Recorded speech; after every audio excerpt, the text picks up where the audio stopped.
उपजनिया मूर्ति वो काला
जरा बरं वाटलं आता इथलेच आवाज येत नव्हता माईक सिस्टम असं प्रस्तुत प्राप्त सेवेसाठी निवडलेला अभंग वैराग्याचे महामेरू श्री संत तुकाराम महाराज यांचा 4 चरणाचा आहे आणि सगळ्यांच्या पाठांतरातला अभंग आहे. पाठ नसलं तरी ऐकलेलं तरी ऐकीव अभंग आहे. काल्याला अनेक वेळी हाच अभंग घेता येतो. ही आपला चालत आलेला पायी दिंडी माघवारी पायी दिंडी 16 वर्ष 24 अनेक दिवस झाला 7 दिवस झाला आपण चालत पंढरपूरला येतो. आनंद सोहळा आहे. याच्यासारखा आनंद जगतामध्ये दुसरीकडे कुठं सुद्धा नाहीये आणि हे आनंद कुठंच नाही. म्हणूनच तुकाराम महाराज सांगतायत उपजून या परत येऊ कशाला येऊ. हे तिकडं नाहीये. वैकुंठामध्ये स्वर्गामध्ये असला आहे का?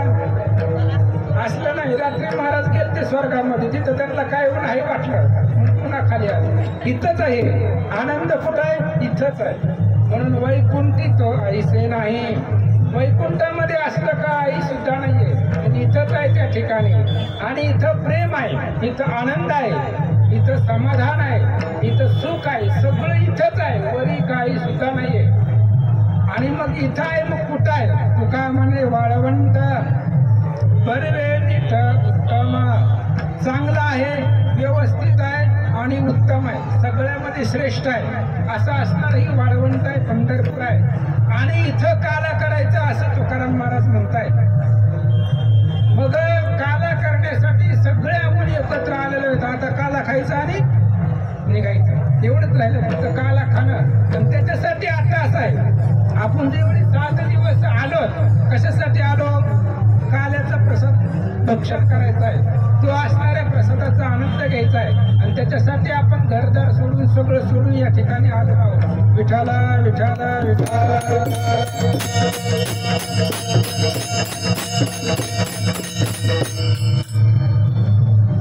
अभंगाचं सारभूत चिंतन थोडस पाहू. पुन्हा भगवंताचं चरित्राकडे वळू. जास्त वेळ नाही त्यामुळे थोडस देवाचं चरित्र उच्चारण करू आपण जे भगवंतानं गोकुळामध्ये केलेलं आहे.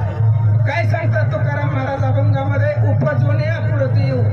आम्ही परत येऊ, परत येऊ, परत येऊ म्हणतात. पण कशाला यायचं? कशाला आलोय आपण इथं? कशासाठी आलेलो आहे? काला खाऊ. आपण इथं आलेलो तर आपल्याला कळायला पाहिजे आपण का आलोय. 7 दिवस झाला आपण चलतो पण कशासाठी इथं आलेलो आहे? काय आपल्याला इथं काय भेटणार, काय प्राप्त होणार आहे?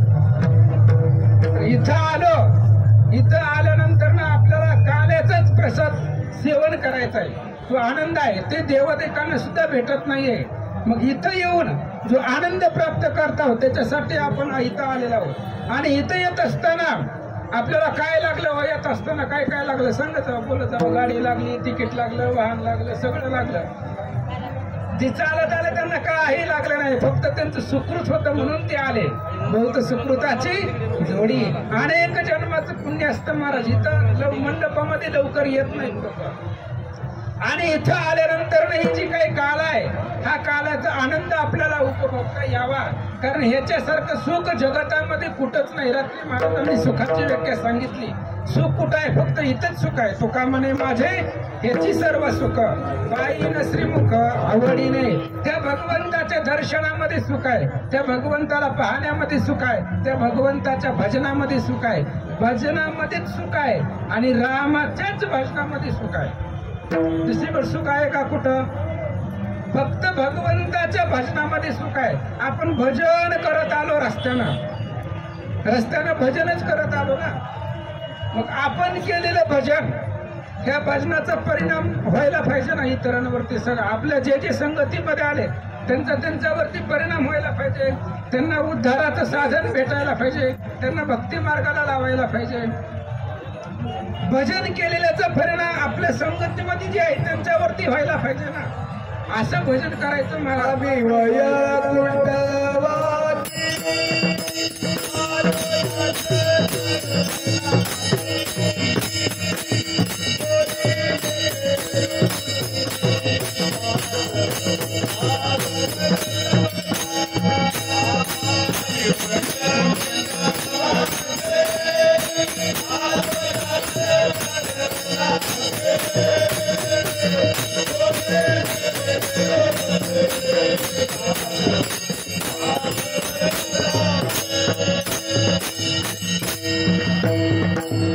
आपण जे नामस्मरण करतो, आपण करत असताना आपल्या एकट्याचाच उद्धार नाही करायचा महाराज. जे जे आपल्या संगतीला आलेले आहे, एकतर दिंडीला येताना, भजनाला येताना, कीर्तनाला येताना 2-4 संघ आणावी लागतात. नाही आली तरी बळच आणावं लागतं, इकडे वडून आणावं लागतंय. आणि त्यांच्यावरती आपल्या भजनाचा, आपल्या स्मरणाचा, आपण केलेलं नामस्मरण त्याचा परिणाम झाला पाहिजे. बघा, लंकेमध्ये सीतेनं भजन केलं महाराज, आणि 6 महिने भजन केलं, फक्त नामस्मरण केलं. अख्ख्या 6 महिन्यामध्ये फक्त 2 जणांवरती फरक पडला. लंकेमध्ये फक्त 2 जण. कोण कोण आहेत 2 जण? त्रिजटा, सगळ्यालाच माहित आहे. त्रिजटा. दुसरी त्रिजटा, तिच्यावरती फरक पडला. आणि दुसरी आहे ती त्रिजटीची मैत्रीण होती, मैत्रीण. मित्र मैत्रीण सुद्धा इकडे आणावं लागतंय बघा. त्रिजटीची सखी परमा, हरी ते सांगू आली शर्मा, मरण नाही प्लवंगमा, पराक्रम ऐक त्याची या. तिची मैत्रीण होती शर्मा नावाची, त्रिजटीची. आणि त्या दोघीवरती सीतेच्या भजनाचा फरक पडला, परिणाम पडला. आणि तिनं असं भजन केलं होतं महाराज. भजनामध्ये रामचंद्राचा सर्वोत्कृष्ट भक्त कोण असेल तर तो कोण आहे? हनुमान. काय भक्तीच्या त्या वाटा. संत तुकाराम महाराजांनी ज्याला भक्तीच्या वाटा विचारल्या तो हनुमान आहे. आणि त्या हनुमंतानं ऐकलं भजन, सीतेनं केलेलं भजन ऐकलं हनुमंतानं, आणि हनुमान रडू लागले. रामचंद्राचा निस्सीम भक्त आम्ही स्वतःला बनवून घेतोय, पण आमचं प्रेम आहे का? आम्ही फक्त नावाला रामायणाचे, आम्ही फक्त नावाला आहे, पण जेवढं प्रेम सीतेचं आहे तेवढं आमचं नाही महाराज. आणि असं असणारं भजन सीतेने केलं. की रावण म्हणजे कोण आहे आपल्याला कळलं पाहिजे, सीता कोण आहे कळलं पाहिजे. मी फक्त भजनाचा फरक सांगायला लागलो, परिणाम सांगायला. आपल्या कीर्तनाचा विषय तो नाही, पण सांगावा लागतो. भजनाचा फरक पडला, कुणावरती पडला? अहंकाराच्या गावामध्ये जाऊन भक्ती जागृत करणं. अहंकारापाशी भक्ती येते का? जिथं अहंकार आहे तिथं भक्ती होते का? अहंकार आला की भक्ती होतच नाही. पण अहंकारापाशी जाऊन भक्ती करणं आणि त्या भक्तीनं इतरांवरती परिणाम गाजवणं, हे सीतेच्या भक्तीमध्ये सामर्थ्य आहे, तिच्या स्मरणामध्ये सामर्थ्य आहे, तिच्या असणाऱ्या तपामध्ये सामर्थ्य आहे. थोडस पुढं बोलतो. सीता ही फक्त पत्नीच नव्हती महाराज, तर ती भक्त होती. भक्तामध्ये रत्न आहे, शिरोमणी आहे. सीता केवळ नव्हे पत्नी, परम भक्त शिरोमणी, चरण चाली आली वणी, सेवेला कोणी श्रीरामा. रामचंद्राच्या सेवेमध्ये आलेली ती असणारी सीता आहे. कारण फक्त आणि फक्त पत्नी नाही, पत्नी असती तर वनवासाला आली असती का 14 वर्ष गेली असती बाहेरला निघून. पण फक्त पत्नी नाही तर भक्तामध्ये शिरोमणी आहे. सीतेला वाटलं आपला भगवंत जर वनवासाला गेला तर त्याची सेवा आपल्याला इथं बसून करता येणार नाही, म्हणून त्याच्या संग गेले आणि अखंड सेवा, पूर्ण रामचंद्राची सेवा करण्याचं भाग्य सीतेला भेटलं. आणि त्या सेवेमध्ये राजा रावणाच्या इथं जाऊन सुद्धा अनेक राक्षसिनींचा उद्धार, तिथली असणारी दगड झाडं वृक्ष वेली प्रत्येकाला रामाचं स्मरण करायला लावलं. हे सीतेच्या संगतीमध्ये आलेला बदल आहे. सीतेचा भजनाचा परिणाम त्यांच्यावरती झाला.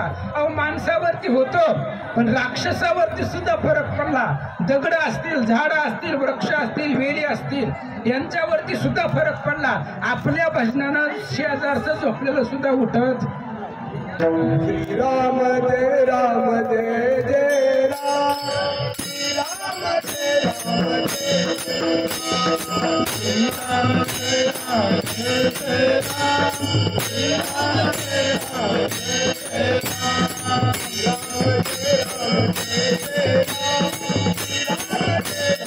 राम जय राम जय जय राम, राम जय राम जय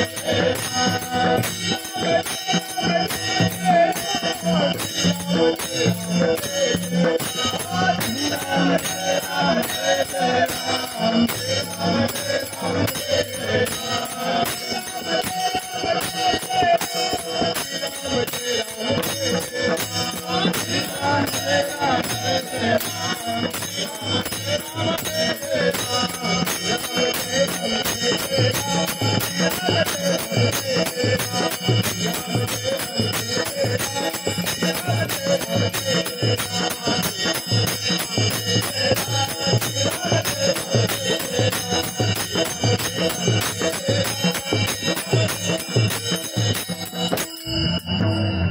असं भजन आपण करायचं महाराज. आपल्या बरोबर बाकीच्यांचा सगळ्यांचा उद्धार झाला पाहिजे. आणि असं असणारं भजन केलं तर ते देवापर्यंत पोचतं. आपण येतो रस्त्याने येत असताना चालतो, एवढा त्रास होतो शरीराला, पण आलेला त्रास आपल्याला हे असणाऱ्या भगवंताच्या भजनामध्ये इथं एवढा आनंद आहे. काय वाटतं का भाग गेला सगळं निघून जातं. इथं आल्यानंतर ना फक्त इथपर्यंत येणं गरजेचं असतं. मग टू व्हीलरवर या, गाडीनं या, येणं महत्वाचं आहे महाराज. चालत आलं तर ते भाग्यच आहे तुमचं, कारण भाग्य असल्याशिवाय इथं येत नाही. पण शेवटच्या दशमीला का व्हायना, एकादशीला का व्हायना, द्वादशीला जरी सकाळी आलं तरी सुद्धा तीर्थक्षेत्र आहे, भूवैकुंठ आहे. चराचर जेव्हा नव्हतं तेव्हापासूनच ही पंढरपूर आहे. आणि हे असणाऱ्या पंढरपूरमध्ये येणं आल्यानंतर सुद्धा उद्धार आहे महाराज, मुक्ती आहे इथं. आणि असं असणारं आपण आलो. तुकाराम महाराज सुद्धा म्हणतात आम्ही परत परत येऊ, पुन्हा पुन्हा येऊ. पण कशासाठी येऊ आपण, आपल्याला माहितीच नाही आपण काय येतोय. आपल्याला माहिती का आपलं इथं आल्यावर नियोजन असतंय, पण देव लोकांचं वर्णच असतंय आपल्याला कशासाठी जायचंय, कशासाठी आले. अवतार तुम्हा धराया कारणा,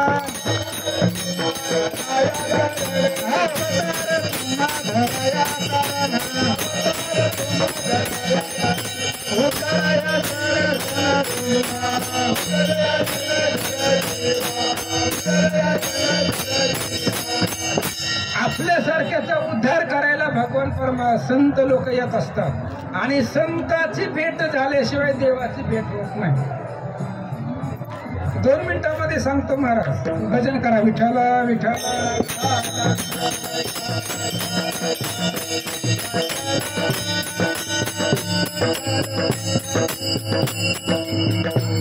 दोनच मिनिटांमध्ये सांगतो. भजन करायचं, देव आपोआप भेटतोय. फक्त देव स्वतःहून घरला येतो महाराज. फक्त भजन करावं लागतं. विभीषणानं भजन केलं, त्याला माहिती होतं का हनुमान इथं येईल, आपली रामाची भेट होईल, आपण रामाच्या संगतीमध्ये जाईल. नाहीये. पण सदोदित भजन ठेवलं महाराज, एवढं भजन ठेवलं. दुर्धर शासन होतं रावणाचं, भयंकर होतं. राजा रावणाच्या लंकेमध्ये रामाचं नाव घेण्यासाठी बंदी होती महाराज. कोणी सुद्धा भजन करत नव्हतं. पण विभीषणजी बिनधास्त भजन करत होते. तेव्हा काही होते लावालावी करून देणारे.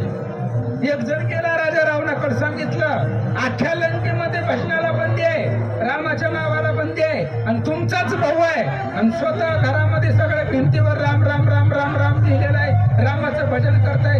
तुमचा भाऊ आहे म्हणून चालतंय काय, बाकीच्या केल्यावर तुम्ही लगेच तलवार काढताय. राजा रावणाला राग आला महाराज.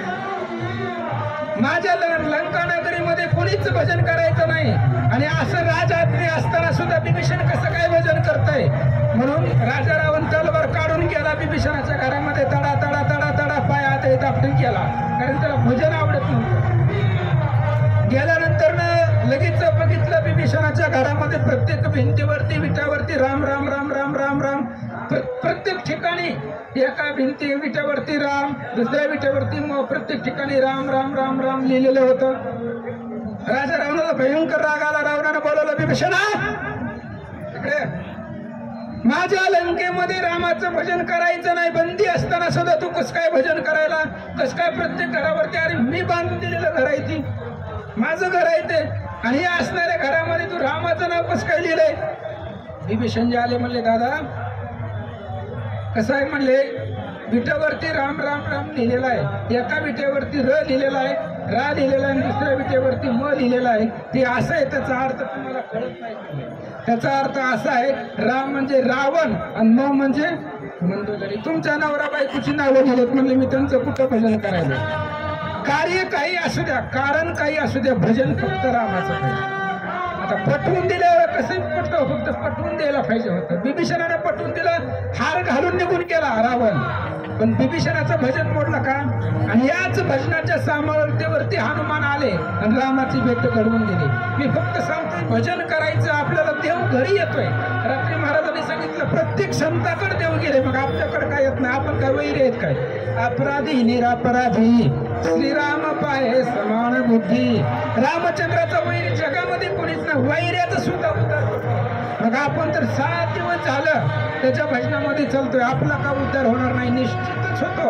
फक्त आपलं भजन तसं लागतं, आपलं प्रेम लागतं. आपल्याकडे काय प्रेमच नाही महाराज एकमेकांमध्ये. हे द्वैत संपल्याशिवाय प्रेम निर्माण होत नाही, आणि प्रेम निर्माण झाल्याशिवाय भगवंताला प्रेमच लागतो. रात्रीच महाराजांनी सांगितलं, काही न लगे एक भावाचे कारण, तुका म्हणे आना विठ्ठलाची. काही लागत नाही महाराज, काहीच लागत नाही. येईल तैसा बोला रामकृष्ण. तुम्हाला चाली येतात का, तुमचं किती संगीत विशारद आहेत, ते देवाला आवडत नाही. वेळे वाकुळे गाईना बरी तुझाची म्हणविना.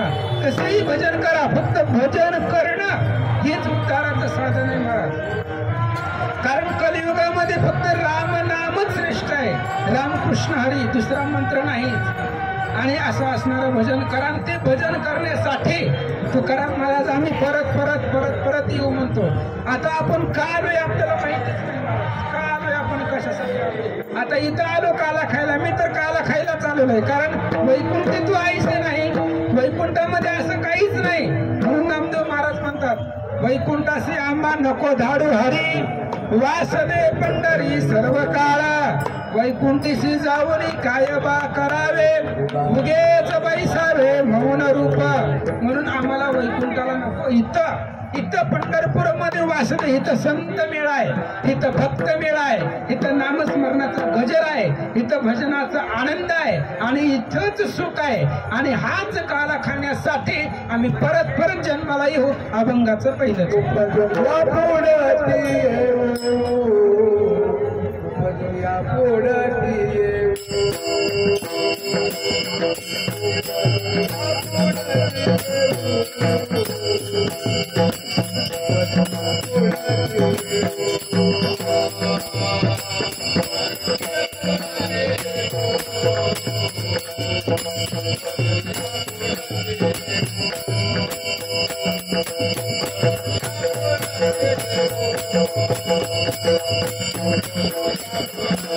Thank you.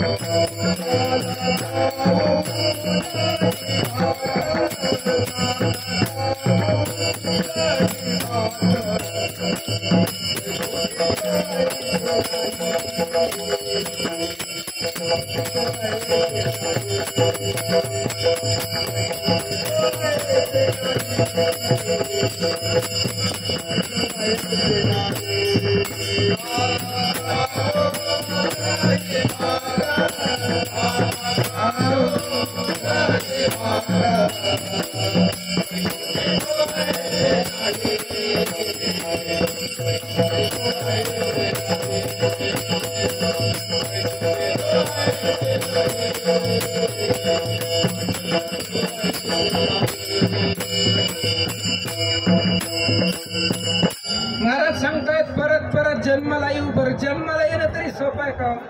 पण ही जर आनंद भेटत असेल तर कितीही वेदना होऊ दे आम्ही सहन करायला तयार आहे. कारण उद्धाराचं साधन फक्त इथंच आहे. कुठल्याच योनीमध्ये उद्धाराचं साधन नाहीये, मोक्षाचं साधन नाहीये. मनुष्य जन्मातून उद्धार करण्यासाठी फक्त हेच साधन आहे. आणि इथं आल्यानंतर संतांच्या संगतीमध्ये यावं लागतं, भक्ताच्या संगतीमध्ये यावं लागतं, तरच उद्धार आहे महाराज. अहो सगळी वानर हनुमंताच्या संगतीमध्ये आले. कोण्या वानराचा उद्धार झाला नाही? प्रत्येक आज जरी वानर बघितलं तरी हनुमान म्हणून पाया पडतो. का? रामचंद्राच्या भक्तीमध्ये तरुण गेली. हो वानर आहेत ती, वा म्हणण्याच्या योग्यतेचे नर आहेत ते, त्याला वानर म्हणताय. आणि असे असणारे वानर हनुमंताच्या नादाला लागले महाराज. आणि नादाला लागल्यानंतर ना प्रत्येकाच्या सगळ्याचा उद्धार भगवंतांनी केला.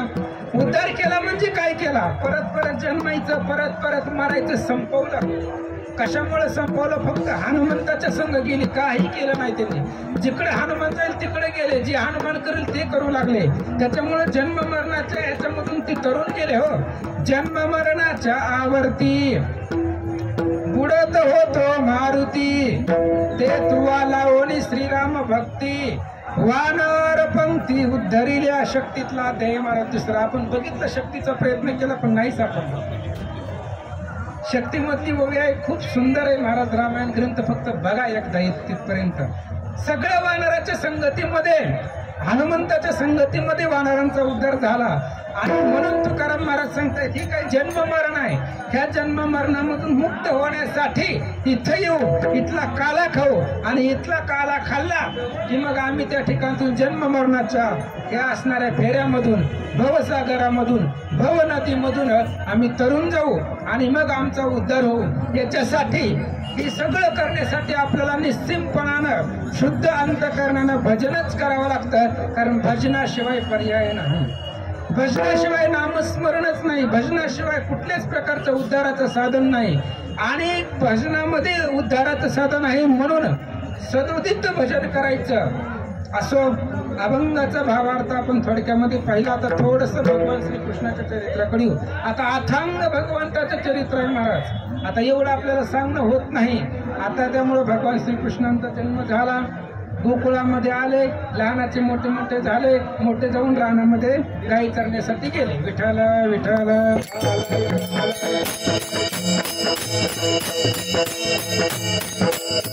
कारण भगवंतानं जे गोकुळामध्ये केलेलं चरित्र आहे ते काल्यामध्ये उच्चार करायचा असतो, फक्त बोलायचं असतं, आणि आचरण करायचं ते रामचंद्रांचं चरित्र. बघा रामांचं चरित्र समूळ पहा. पाऊल पाऊली आचरणाचं भगवंतांनी सांगितलेलं आहे. त्याग आहे रामायणामध्ये. रामायणामध्ये त्याग सांगितलेला आहे. आपल्या हक्काचा असताना सुद्धा सोडून दिला दुसऱ्यासाठी. आणि बघा रामचंद्रांनी काय मिळवलं नव्हतं महाराज, पण आपलं नाही म्हणून घेतलं नाही. अहो रामचंद्राने सगळं जिंकलं होतं. दंडकाराने जिंकलं. अख्खा महाराष्ट्र नावावर केला असता, विचार केला असता रामाने तर अख्खा दंडकाराने जिंकला होता. पण आपलं नाही, ब्राह्मणाला देऊन टाकलं. वालीला मारलं, किष्किंधा घेतली, घेता आली असती, पण ज्याचाही त्याला सुग्रीवाला देऊन टाकलं. रावणाला मारलं, लंकेचं राज्य घेतलं, पण ज्याचाही त्याला विभीषणाला देऊन टाकलं. आपलं आपलं अयोध्येचं राज्य घेतलं. की रामायण सांगतं आपल्याला दुसरं आपण घ्यायचं, जे आपलं आहे ते घ्यायचं. आणि असं असणारं हे भगवान श्रीकृष्ण हळूहळू लहानाचे मोठे झाले, गायी राखण्यासाठी गेले. गेल्यानंतर ना इकडं कंसाला टेन्शन. मामाने विचार केला ही मरत नाही, पण ह्याला मारावं लागतंय. हे नाही मिळत तर आपलं मरण निश्चित आहे. आणि लोक मरणालाच नेतात. हो एवढं. अहो 5 वर्षाच्या लेकराला सांगितलं 80 वर्षानंतर ना तू मरणार आहे, तर आतापासून टेन्शन घ्यायचं का? मरण अटळ आहे. रात्री सांगितलं मृत्यू लोक आहे, इथं जन्माला आलेला प्रत्येक मरणार आहे. जे जे आकारात ते आले ते ते नाशात पावले, जे जननी जठरी नाही जन्मले ते अमर झाले सर्व. सगळी इथं आलेली सगळी गेली. म्हणून मामाला टेन्शन आलं, कंसाला काही बी करून कृष्णाला मारायला पाहिजे. मग जे जे विडा उचलेल ते ते गेले की माघारीच येत नव्हतं महाराज. कोणालाही पाठवा माघारी येत नव्हते. गेले की तिकडेच त्यांचा कार्यक्रम होत होता, सांगायला सुद्धा कोणी येत नव्हतं. मग कंसाला अवघड वाटलं आणि कंसाच्या पुढे एक राक्षस आला, त्याचं नाव होतं असुरासुर. आणि त्या राक्षसाने सांगितलं मामा टेन्शन घेऊ नका म्हणले कृष्णाला, अहो मी आत्ता जाऊन मारून येतो. कंस म्हणले आतापर्यंत जे गेले ते असंच म्हणत होते, आतापर्यंत जेवढे गेले सगळे असंच म्हणत होते, पण एकही माघारी आलेलं नाही. असुराने सांगितलं महाराज माझ्यावरती विश्वास ठेवा म्हणले. का? माझं मरण हनुमंताच्या हातून आहे. माझं मरण कृष्ण मला मारूच शकत नाही. माझं मरण हनुमंताच्या हातून आहे. आणि राम अवतार संपला तेव्हाचे हनुमंत गुप्त झाला, कोणे कपाटी जाऊन बैसला नाही देखील अद्यापी. असुरासुर सांगू लागला माझं मरण ते हनुमंताच्या हातून आहे. आणि राम अवतारापासून त्याला अजून कोणी बघितलेलं मग कुठं आहे का नाही, कुठं काय इथं कशाला इथे ते म्हणले तुम्ही टेन्शन घेऊ नका, फक्त मला ऑर्डर द्या, आत्ता जातो आणि कृष्णाला मारून येतो. कंसाला समाधान वाटलं, खरंय म्हणले याचं मरण हनुमंताच्या हातून आहे, हनुमंत इथं नाहीये. जाऊ दे म्हणले अनायासानं मरतोय, आपण एवढा प्रयत्न केला पण आपल्याला यश आलं का, कृष्ण मेला का नाही मेला. मग लगेच कंसाला आनंद वाटला आणि असुरासुर नावाचा राक्षस त्याला सांगितलं जा. आता भयंकर मोठ्या 12 गावं लांब असणारं त्याचं दीर्घ शरीर होतं, तोंड मोठ्याच्या मोठं पसरलेलं होतं. आणि त्यानं केला जात असताना भगवान श्रीकृष्ण वनामध्ये गायी चारत बसले होते, गोपाळ होते, सगळेजण गायी होत्या. भगवान श्रीकृष्णानं ओळखलं ही राक्षस येतोय, याचं मरण आपल्याकडं नाहीये. मग आपण नसताना सायास कशाला करायचं, मला आपल्याकडून मरतच नाही तर कशाला प्रयत्न करायचा. मग लगेचच भगवान श्रीकृष्णानं हनुमंताचा धावा करायला सुरुवात केली. धाव पाव गा वायुनंदना, हनुमंताला बोलायला सुरुवात केली, बोलवायला. हनुमान आपलं रामेश्वरावरती श्रीराम जय राम जय जय राम रामाचं भजन करत बसलेले होते आनंदानं. अचानक रामचंद्राचा आवाज ऐकल्यानंतर ना हनुमंताला सुद्धा वाटलं आपल्या देवानं आपल्याला बोलवलंय. राम अवतार संपला, अनेक वर्ष झाली. आज आपल्याला आपल्या असणाऱ्या रामचंद्रानं हाक मारली. हनुमंताला उल्हास वाटला, भजन सोडलं आणि तिथूनच उलटे किरण मारले. जिथं भगवान श्रीकृष्ण बळीरामजी गोपाळ सगळे होते त्या ठिकाणी आले. आल्यानंतर विचारलं हनुमंतानं स्वामी एवढ्या दिवसानंतर माझी आठवण, काय नियोजन आहे, काय काम आहे. त्यावेळेस भगवंतांनी सांगितलं हनुमंता ही जी आहे राक्षस असुरासुर ते आमच्याकडून मरत नाही. आता मरत नाही म्हणजे ब्रह्मदेवानं नियम घालून दिलेले असतात, वर्तन दिलेले असतात म्हणून मरत नाही. तर भगवंताची या बळापुढे दैत्य काय असे बापुढे, भगवंताच्या बळापुढे दैत्य बापुढे येतो नाही. पण महादेवांनी ब्रह्मदेवांनी दिलेली वरदान असतात आणि त्या वरदानाचं प्रतिपालन भगवंताला करावं लागतं. ही वरदानं देऊन जातात पण त्याचं पालन भगवंताला करावं लागतं काटेकोरपणे. कारण ब्रह्मयाने सृष्टी निर्मिली जैसी आपण संरक्षावी तैसी, करू जाता अनारिसी शिष्टाचारासी मिळेल. जसं ब्रह्मदेवानं निर्माण केलेलं आहे तसं आपल्याला सांभाळावं लागतं, आपल्याला याच्या व्यतिरिक्त करता येत नाही. भगवान श्रीकृष्णाने सांगितलं हनुमंताला तो राक्षस येतोय आणि त्या राक्षस आल्यानंतर ना त्याचं मरण तुझ्या हातामधून आहे.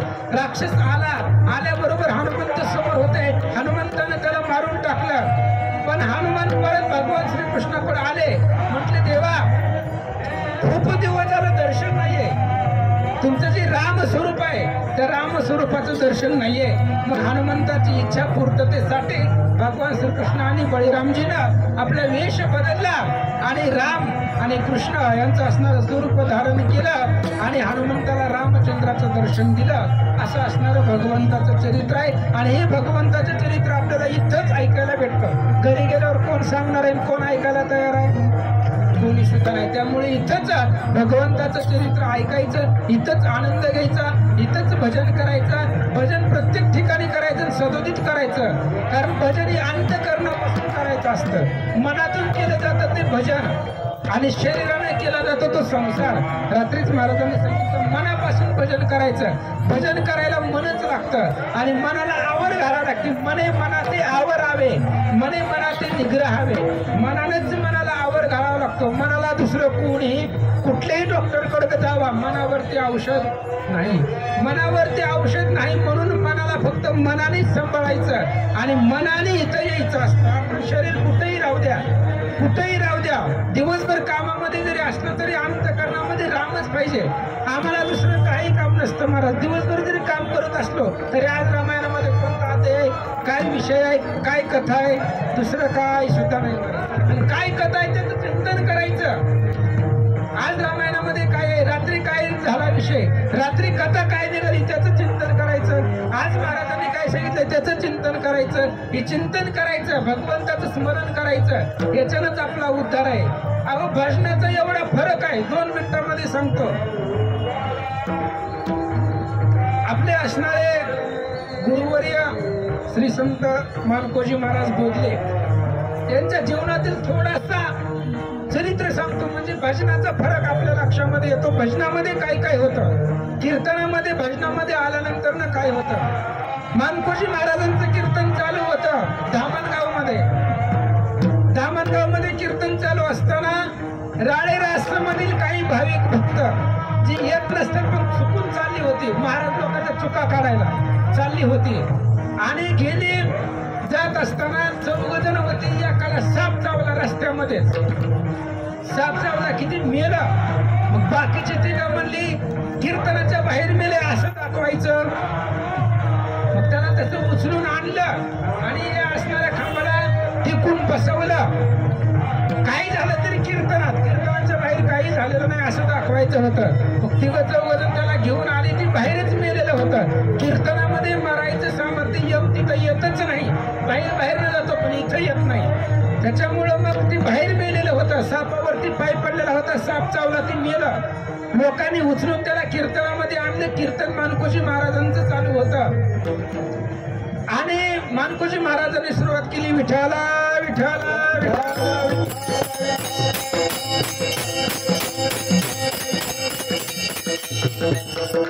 आणि सगळीजण टाळ्या वाजवायला लागली. सगळीजण टाळ्या वाजवायला लागली आणि असणारं एक टिकून बसलेलं होतं, टाळ्याच वाजवीत नव्हतं. मानकोजी महाराज म्हणले सगळी टाळ्या वाजवले, ह्याला काय झालंय का टाळ्या वाजवू नाही गेलं. टिकून बसले, टाळ्या वाजवीत नव्हता.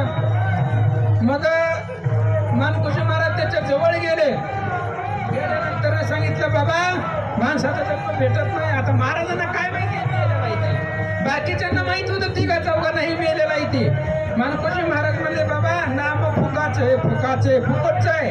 आणि आम्ही असं तसं बोलतोय का, मी प्रचित पाहून बोलतो, आम्ही प्रचित पाहून बोलतोय. नामामध्ये सामर्थ्य आहे, कर भजन. आणि मानकोजी महाराजांनी विठ्ठला विठ्ठला सुरू केलं की ते जिवंत झालं. टाळ्या वाजवू लागलं महाराज. आणि जिवंत झाल्यानंतर ना पुन्हा मग लोकांना उठून सांगू लागलं ज्या वेळेस मी मेल्यानंतर मला यमाचे दूत घेऊन जायला आले होते. तेव्हा सांगायला लागलं जिवंत झाल्यावर. कीर्तनामध्ये जिवंत झाल्यावर सांगू लागलं मी मेल्यावर मला यमदूत घेऊन चालले. आणि यमदूत नरकाच्या दिशेने चाललेले असताना तेवढ्यात विष्णुदूत पाठीमागून आले आणि विष्णुदूताने यमदूताला मारलं आणि मला घेऊन चालले होते वैकुंठाला.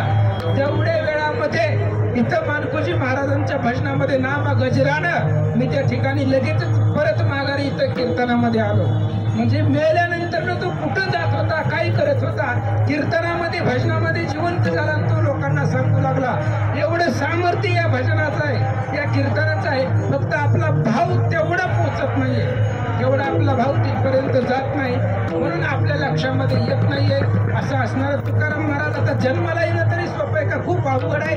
त्याच्यामुळं परत परत जन्माला येऊ, भगवंताचं भजन करू, नामसंकीर्तन करू, काला खाऊ आणि मग त्या ठिकाणी काला खाल्ल्यानंतर ना आम्ही जन्म मरणाच्या मुक्ततेमधून रिकाम होऊ. कारण हे बाकीचं कुठं नाही. स्वर्गीची आम्हाला इच्छिता ते देवा, मृत्यू लोकी व्हावा, जन्म आम्हा विठोबार कुमारी.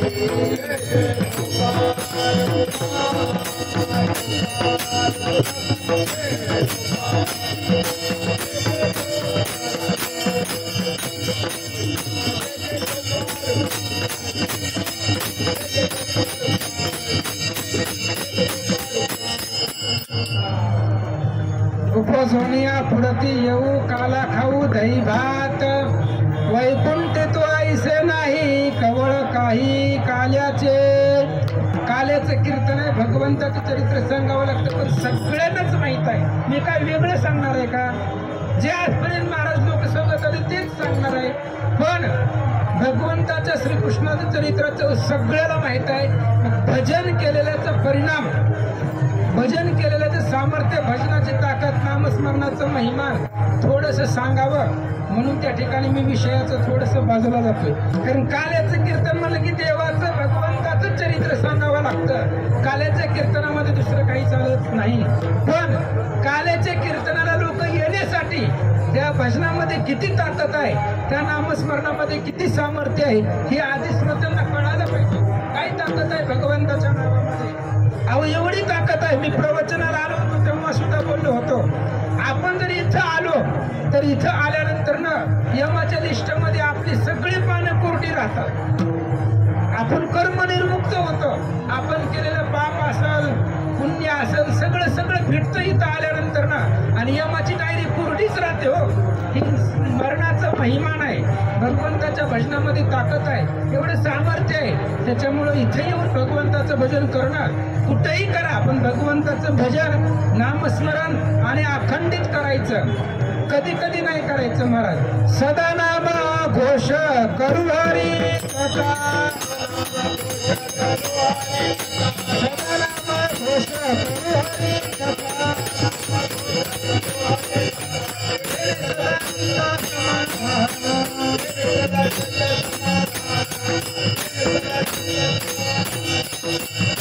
कधी कधी नाही करायचं महाराज, सदोदित करायचं. आणि आपलं भजन देवाला आवडलं पाहिजे. आवडलं तर देव घरला येईल ना. देवाला आवडलंच नाही तर देव कशाला येतो? रिकामा आहे का कोणाच्या बी घरी जायला? त्याला आवडलं म्हणून येतो. आणि आवडल्यानंतर मी काही करतो. भगवान परमात्मा लाजत नाहीये. साधा वया भक्ती काज नाही लाज धरीत. कुठल्याच प्रकारची लाज धरत नाही, कोणतेही काम करतो. 2 मिनिटांमध्ये सांगतो. सर्वांनाच माहित आहे मानकोजी महाराजांचं थोडंसं चरित्र आहे. पंढरपूरची वारी करण्याची इच्छा होती मानकोजी महाराजांची, पण पैसे नव्हते. आता आपल्याकडे सगळं आहे पण आपली इच्छा होती. मानकोजी महाराजांची इच्छा होती पण द्रव्य साठा नव्हता. मग काय करायचं? आपल्याला पंढरपूरची वारी करायची, वारी तर चुकू द्यायची नाहीये. मग मानकोजी महाराजांनी खुरपा घेतला, दावा घेतला, आले चालत धामणगावर येत असताना थोडंसं गवत वगैरे तोडलं, पिंडी घेतली, विकली, 2 पैसे मिळवले त्याच्यामधून. आणि 2 पैसे मिळवून कोरडा असणारा सिधा घेतला. 3 असणारे ते असणारे पाणगी करायचे होते. एक भगवंतासाठी, एक आपल्यासाठी आणि एक जर कोणी आलाच अतिथी म्हणून. कारण अतिथीला माघारी कधीच पाठवायचं नाही महाराज. अतिथी विमुख केलिया जाणं, आपुले पाप तयासी देऊन, तयाचे पुण्य घेऊन जातो की तो निर्धारे. जैमिनी अश्वमेधा ते 66 त्याच्यामधली ओवी आहे. अतिथी जर माघारी केला तर त्याचं पाप आपल्या मस्तकावरती बसतं आणि आपण कमावलेलं पुण्य तो सगळं घेऊन जातो. म्हणून अतिथीला माघारी पाठवायचं नाहीये. मानकोजी महाराजांनी कोरडा शिधा घेतला. त्याचे कोरडा शिधा आता कोणी देतही नव्हतं, 1-2 रुपयाला कोण देणार आहे, पण घेतला त्यांनी आणि चंद्रभागेमध्ये हिंडू लागले. कोण आपल्याला अतिथीला दिल्याशिवाय आपल्याला प्रसादाचं भक्षण करता येत नाही. आणि झालं असं होतं, एका सावकारानं द्वादशीचं हजारो ब्राह्मणाचं जेवण दिलेलं होतं. त्याच्यामुळं आता पंचपक्वानाचं जेवण सोडून हे असणाऱ्या कोरड्या शिध्यातून कोणी येणार आहे हो? कोणी येत नव्हतं. मानकोजी महाराज वाळवंटामध्ये फिरू लागले. कोणी आपल्याला असणारा अतिथी भेटतोय का? त्याला दिल्याशिवाय आपल्याला जेवता येत नाही आणि द्वादशीला जेवावं लागतं. त्याच्याशिवाय नाही जेवलं तर दोष डोक्यावरती बसतो. एकादशीला उपवास करायचा आणि द्वादशीला जेवावं लागतं, ते असणारं पारणं सोडावं लागतं. मानकोजी महाराज चंद्रभागेमध्ये फिरू लागले. कोणी आपल्याला भेटायला गेलं. मग आता तिकडं एका असणाऱ्या सावकारानं हजारो ब्राह्मणाला पंचपक्वानाचं जेवण द्वादशीचं दिलेलं होतं. सगळे ब्राह्मण तिकडं निघाले, कोणी येत नव्हतं. मग भगवंताने पाहिलं विटेवरच्या देवानं मानकोजी महाराज फिरतायत आणि त्यांना जर उपवाशी राहिले, त्यांचा जर त्या ठिकाणी दोष लागला तर आपल्याला लाज येते. आपल्यामुळं आपले असणाऱ्या भक्त जर उपवाशी राहत असेल तर आपलं काय विटेवर उभं राहून काय करतोय आपण? लगेच भगवान परमात्मा विटीचे खाली उतरले. वृद्ध म्हाताऱ्याचा वेश घेतला, काठी टेकवत आले. रुक्मिणी आई साहेबांनी पाहिलं, देव नाही तर अनेक वेळा देवाने वीट सोडलेले, आता बी सोडली. रुक्मिणी आई साहेबांनी पाहिलं, देव जागेवर नाहीत. मग कुठे गेलं तर पाहिलं तर वाळवंटामध्ये एका ब्राह्मणाच्या वेशामध्ये, वृद्धाच्या वेशामध्ये भगवंत होते. रुक्मिणी सुद्धा परत आली. नवरच नाही तर आपलं काय काम आहे? पतिदेवाला प्रत्येक कार्यामध्ये साथ देणं आपलं काम आहे. त्यामुळे आईसाहेब उतरल्या. त्यांनी वृद्ध असणाऱ्या स्त्रीचं रूप धारण केलं आणि काठी टेकवत मानकोजी महाराजांपाशी आले. आल्यानंतर लगेच मानकोजी महाराजांना आनंद वाटला. आपण एका ब्राह्मणाची, एका अतिथीची वाट बघत होतो. सुवासीन आणि असणारे त्या ठिकाणी पती पत्नी जोड आपण ते आपल्यासाठी आलं. खूप आनंद वाटला. मग लगेच स्वतः भगवान परमात्म्यानं ते असणारी पानगी घेतले. रुक्मिणी आई साहेब म्हणजे मी असताना तुम्ही स्वयंपाक करणं मला तरी योग्य वाटलं पाहिजे ना. मी असताना तुम्ही कसं काय स्वयंपाक करताय? म्हणून रुक्मिणीने पांडुरंगाच्या हातातलं ते असणारे कोरडा असणारे धान्य घेतलं, शिधा घेतला, त्याचे पानगे बनवले. जे पानगे आई साहेबांना बनवले त्या पानग्याची चव रुक्मिणीच्या जर मनामध्ये आला असतं तर त्याच पानग्याला पंचपक्वान्नाची चव त्यांनी दिली असती. पंचपक्वान्न बनवण्याचं सामर्थ्य होतं, अन्नपूर्णा होत्या. पण आपल्या देवाला राग येईल, आपल्या मालकाला राग येईल. का राग येईल? कारण शिध्याचे फक्त पानगेच करायचे होते. जर विचार केला असं तर पंचपक्वान्नाचं जेवण आईसाहेबांनी तयार केलं असतं. अन्नपूर्णा इतक्या जगदंबा आहेत, काय अवघड होतं त्यांच्यासाठी. पण नाहीये, आपली भक्त आणि देव यांना सांभाळण्यासाठी त्याच पानग्याला पंचपक्वान्नाचा स्वाद आणला आणि ते पानगे तयार झाले. आता 2 रुपयाचा घेतलेला शिधा त्याचे एवढे पानगे केलेले. 2 खाल्ले त्यांनी. मानकोजी महाराज देव सांगत होते, महाराज खावा. महाराज म्हणले नाही, तुम्ही खावा, तुमचं भरलं तर आमचं भरलं. नाही म्हणले खावा. मग ते असणाऱ्या पातेल्यामधून 3 असणारे पानगे काढले, तिघांनी ताटामध्ये वाढले. पुन्हा पातेल्यामध्ये पाहिले तर 3च पानगे होते. पुन्हा घेतले, पुन्हा काढले, पुन्हा 3च राहिले. तिघजण पोटभर जेवले तरी सुद्धा पानगे शिल्लकच. कारण ते आई साहेबांचा हात लागलेला होता. त्यामुळे भगवंत येतो, फक्त आपलं भजन तसं लागतं, आपलं तेवढं सामर्थ्य लागतं, आपलं तेवढं स्मरण लागतं महाराज. अहो त्याचं जर स्मरण आपण सदोदित केलं तर भगवंत विटेवरनं येतो, कुठूनही येतो. फक्त आपलं तेवढं भजन ते असणाऱ्या योग्यतेनं आपण करायला पाहिजे. विठाला विठाला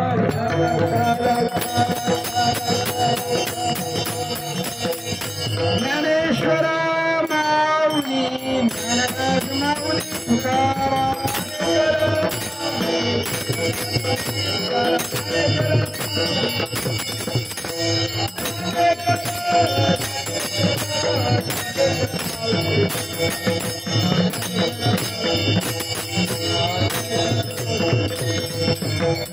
सोनिया फुडती येऊ, काला खाऊ दही भात, वैकुंठी तो ऐसे नाही कवळ काही काल्याचे.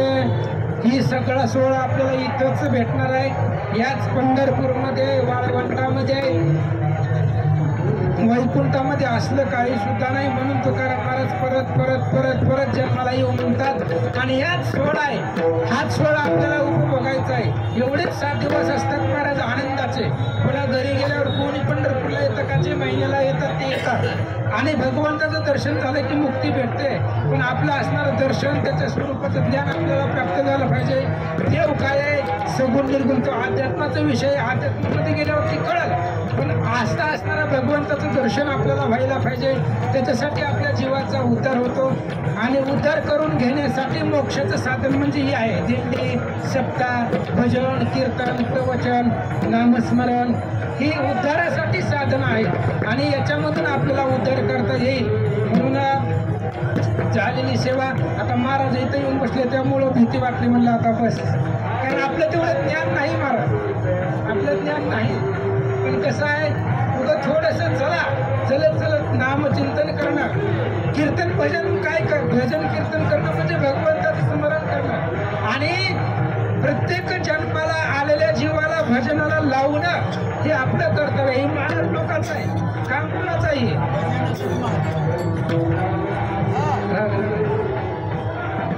आणि भजन करायला लावणं हे आपलं काम आहे, महाराज लोकांचं आहे. त्यामुळे असणारे जे काही समाज आहे तो समाज महाराज लोकांचं ऐकतो. त्यामुळे भजनाचा मार्ग सांगता वा नका जाऊ आड राणे, आईशी गरजेती राणे.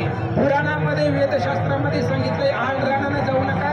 रात्री महाराजांनी सांगितलं, ठाईचं भैसोनी करा एक चित्त आणि आवडी आनंद आळवावा. फक्त एका ठिकाणी बसून भगवंताचं भजन करा, त्याला आळवा आणि झालेली सेवा सर्व संतांनी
उपजवणे पुढत येऊ काला खाऊ दही भात वैकुंठी तो ऐसे नाही कवळ काही काल्याचे धर्म किंबहुना तुमचे केले धर्म कीर्तन सिद्धी नेले हे तर माझे जीव उरले पायी कपना चालत असलेलाही नागवारी पायदंडी सोहळा आणि याच्यामध्ये थोडीशी असणारी चिंतन सेवा कारण ही असणारी आपली परंपरा ही आपण जपायला पाहिजे त्या परंपरेची पायी होण्याची पात्रता माझ्या अंगी यावी म्हणून मी सदैव प्रयत्न करेन वाल्मिकी महाराजांची वंश परंपरा आहे त्यांचंही चरित्र आपण कीर्तनामधून थोडंसं सांगितलं पाहिजे ते असणाऱ्या गुरु परंपरा आहे आणि त्या असणाऱ्या गुरूंचा हात आपल्या मस्तकावरती डोक्यावरती आहे त्यामुळे त्यांचंही चरित्र जीवनचरित्र कीर्तनामध्ये मी सांगत असतो माझं कुठेही कीर्तन असेल ना थोडंसं तरी दृष्टांत त्यांच्या जीवनचरित्रावरती प्रत्येक ठिकाणी मी सांगत असतो प्रवचन असो रामायणामधली ओवी जरी निघाली रे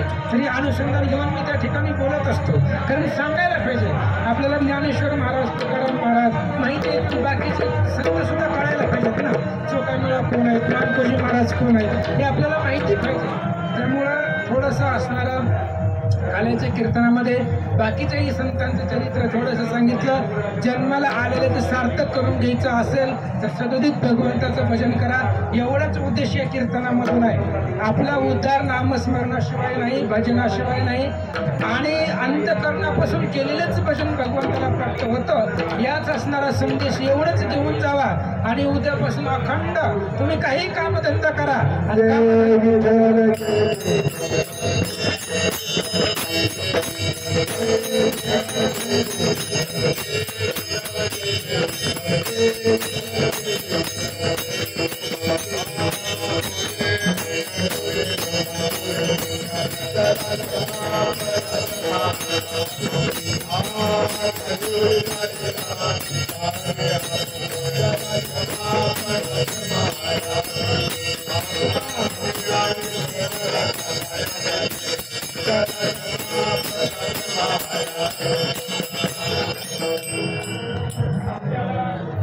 या ठिकाणी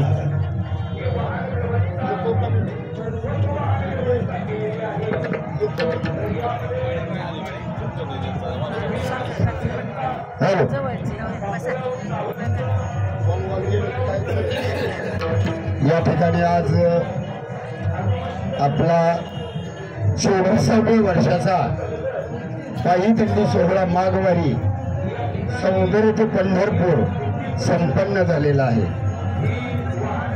24 वर्ष झाली पण एका गोष्टीचं वाईट वाटतंय मला हात जोडले की कळलं वाटतं लगेच वर मग कारण कसं झालंय दिंडी सोहळा फार सुखात चाललाय आनंदात चाललाय देवाला सुद्धा बरं वाटायला लागलंय आता पण जी दिंडी सोहळाच काढते ती तिथं जरा अवघड वाटते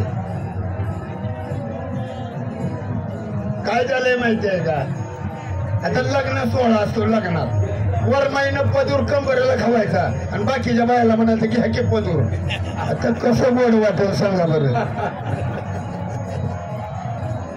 त्याच्यामुळं हे जे चालवणारी 4-5 जण आहे ती त्यांनी मंगळसूत्र घालावं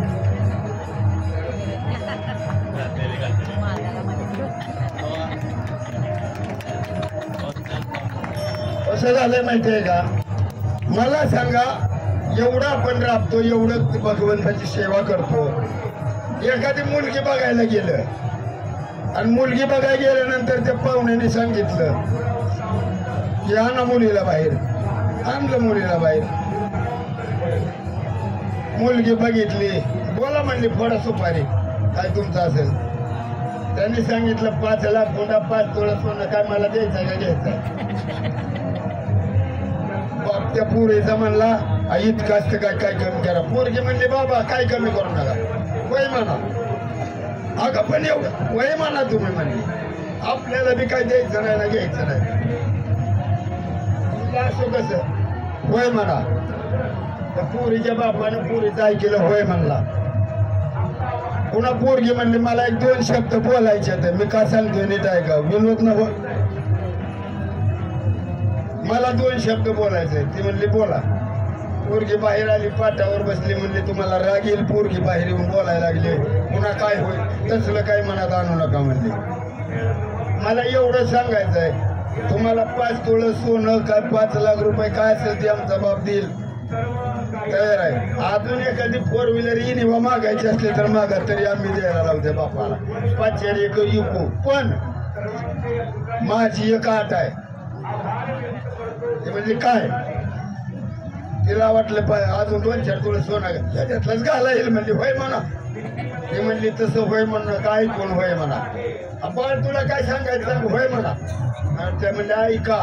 तर म्हणले काय, तुमच्या घरातल्या सगळ्याचा आदर करेल, सासू सासऱ्याला मरेपर्यंत बाई बापासारखं सांभाळेल. पण माझी एक अट आहे, लग्न झाल्यावर मंगळसूत्र घालणार आणि कपाळाला कुकू लावणार नाही. किती लाख दिल्यावर पोरगी करून घेतलेली.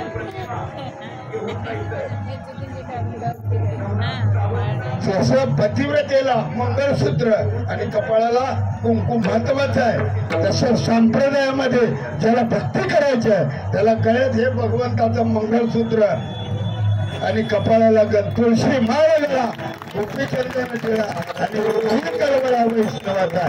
याप्रमाणे बाकीचे राहू द्या, बाकीची वासरं येतील माग, पण मोठ्या 3 गायी आहेत त्यांनी तरी माळा घालाव्या. श्रीमंतांना मामू आणि शंकर कसाब या ठिकाणी माळा घालाव्या अशी माझी इच्छा आहे. आता सगळ्यांची अनुमती असेल तर पुन्हा एकदा टाळ्या वाजवा. ज्ञानदेव तुकाराम.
अहंकाराचा वारा मेला व राजसा माझे अनुष्ठाचा भाविकाचे